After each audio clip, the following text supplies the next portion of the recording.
Hello everyone, welcome back to SR Education. तो नवम श्रेणी जीव विज्ञान विषय आम नहीं गोटे प्रैक्टिस सेट जहाँकि आम समेटिव आसेसमेंट 2 आमर एसए 2 बहुत इंपोर्टेंट रोटे अभ्यास प्रश्न पत्रिका रही जोटा कि आमर एसए 2 एग्जाम तो विषय रही जीव विज्ञान तो आम 25टा एमसीक्यू जीव विज्ञान जो 25टा एमसीक्यू आसई टाइप 25टा क्वेश्चन आलोचना करवा। तो देख साइंस ख विभाग रे जीव विज्ञान तो कौन प्रथम क्वेश्चन क्यों उक्ति ठीक नुहे वायुर उपादान एवं तार शतकड़ा अनुजाई देख कौटा ठीक नहीं 77.6 अच्छी ठीक ऑक्सीजन एतिक अच्छी ठीक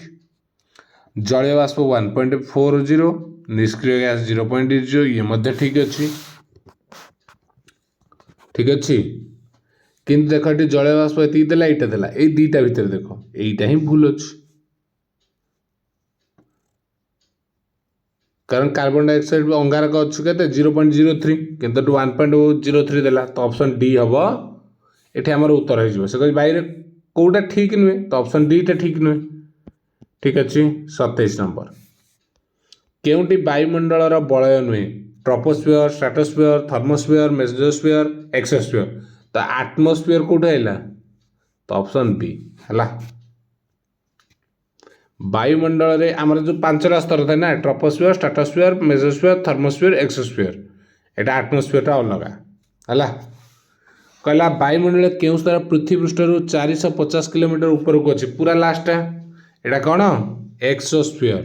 है 450 गले पूरा लास्ट हो गला ना। नेक्स्ट देख क्यों दुईटी मंडल पृथ्वी पृष्ठर उपरी भाग और शेष भाग रे यथाक्रम अवस्थान करते पूरा ऊपर आ तले है ऊपर रहा एक्सोस्फियर तो देख कौटे एक्सोस्फियर अच्छे कौटे मन न पड़ा तुम एक्सोस्फियर यहाँ तो ये दुटा एक भूल आम कौन troposphere stratosphere mesosphere thermosphere exosphere तो ट्रोपोस्फियर हूँ स्टार्टिंग तो ऑप्शन ए हम ठीक अच्छे। नेक्स्ट देख 30 नंबर वायुमंडल क्यों स्तरटी अत्यंत उत्तप्त अटे उत्तप्त अटे कौटा थर्मोस्फियर सब उत्तप्त अटे। नेक्स्ट देख स्टेरॉइड कौन स्टेरॉइड हूँ गोटे कौन आड्रेनाल ग्रंथि गोटे क्षरित एक गोटे हर्मोनटा देख कौटे अच्छी थायरॉइड रु क्षरित हर्मोन नुहे यहाँ आड्रेनाल ठीक अच्छे ऑप्शन बी रही ओके स्टेरॉइड हूँ गोटे हर्मोन यहाँ कौट क्षरण होता है आड्रेनाल ग्रंथि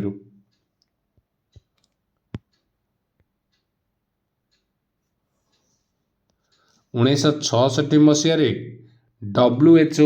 प्रणीत संज्ञा अनुसार ड्रग अर्थ कौन ड्रग अर्थ हूँ कौन जोटा आम मेडिसिन जो करना शरीर तत्व प्रभाव पकाई व्यवहार उपकार करता है ऑप्शन बी हम है।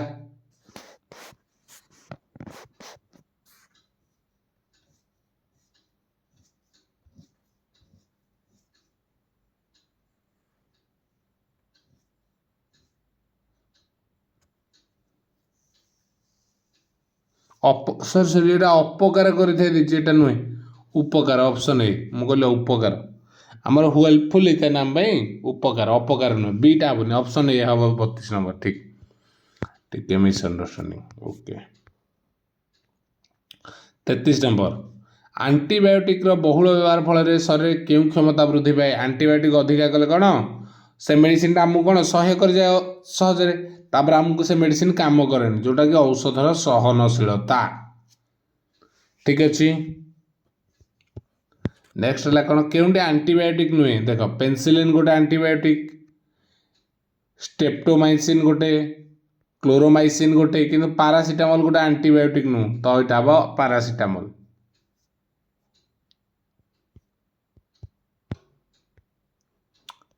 स्टेरॉइड गुड़िक हर्मोन होगुड़िक अत्यधिक मात्रा प्रयोग शरीर में क्यों रोग सृष्टि करे कौन कहला स्टेरॉइड गुड़िक हर्मोन हो एगुड़िकर मात्राधिक प्रयोग शरीर में क्यों रोग सृष्टि करे जब मात्राधिक प्रयोग करवा कौन कर विभिन्न रोग हम उच्च रक्तचाप अम्लत्व हुए चक्षु रोग मोटापण आसे डायबिटीज अस्ति तो उपरोक्त समस्त ऑप्शन डी हबार सठिक उत्तर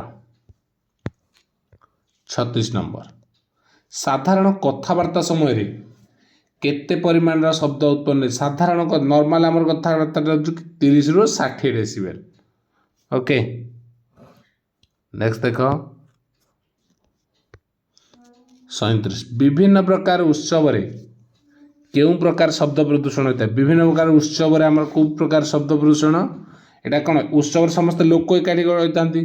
जानवाहनगत नुहे परिवारगत नुहे एटा गोष्ठीगत होता है उत्सव गोष्ठी सब एकाठी होता गोष्ठी ना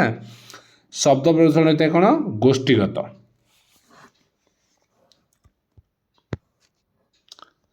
38 नंबर प्रश्न कहार बहुल व्यवहार जोगु शरीर में औषधर सहनशीलता वृद्धि पाए कार आंटीबायोटिक बहुल व्यवहार ए कहते प्रथम क्वेश्चन ना सेकेंड क्वेश्चन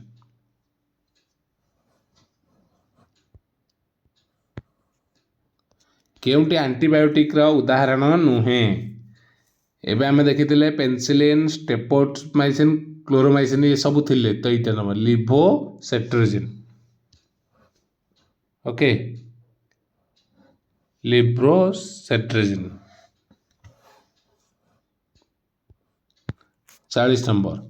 कहा द्वारा स्नायुकोश संवेदन ग्रहण करता है स्नायुकोश जो संवेदन ग्रहण करे कहा द्वारा एथिरे एनगेज थाए डेंड्रन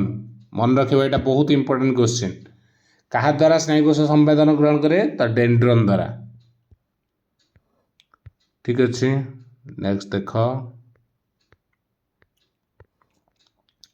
41 नंबर केउंटीर एक प्रवाही टिश्यू होइतिबारु तहिरे परिपाक खाद्य श्वसन वायु हार्मोन विटामिन लवण और वर्ज्यवस्तु इत्यादि शरीर विभिन्न अंग को जाई थाए तो केउंटी एक प्रवाह टिश्यू होइतिबारु तो यहाँ कौन जेहेतु आमर कोटा रक्त गोटे प्रवाही टिश्यू होइतिबारु ठीक अच्छे नेक्स्ट देख केउंटी संक्रामक रोग सृष्टि करथिबा रोगर कारक नुहे संक्रामक रोग सृष्टि करथिबा रोगर कारक नुहे कोटा आमर ये हूँ संक्रामक बीजाणु करे भूताणु कुर्मी एककोशी प्राणी करे कि धातुसार खाद्य अभाव एटा संक्रामक रोग नुहे आम कहते जोड़ा बीजाणु द्वारा हम से गुड़ा हूँ संक्रामक रोग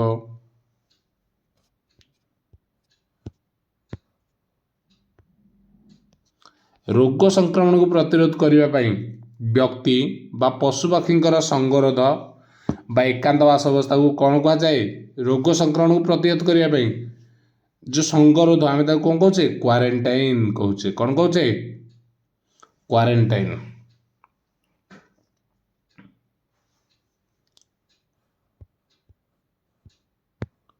नेक्स्ट देख 44 नंबर दला रक्त प्लाज्मा केउंटी न थाए रक्त प्लाज्मा कौन न थाए ऑस्टियोसाइट न थाए लवण थाए प्रोटीन हार्मोन सब थाए किंतु ऑस्टियोसाइट न थाए ठीक अच्छे नेक्स्ट देख रक्त रे थिबा केउ उपादान उपस्थित जो यह जमाट बांधे नहीं कौन से हेपारिन जेहेतु थाए सी जमाट बांधे नहीं नेक्स्ट क्वेश्चन केउ कोषर आकार दुई अवतल हूँ कार जदि आम देखा आरबीसी हूँ दुई अवतल विशिष्ट है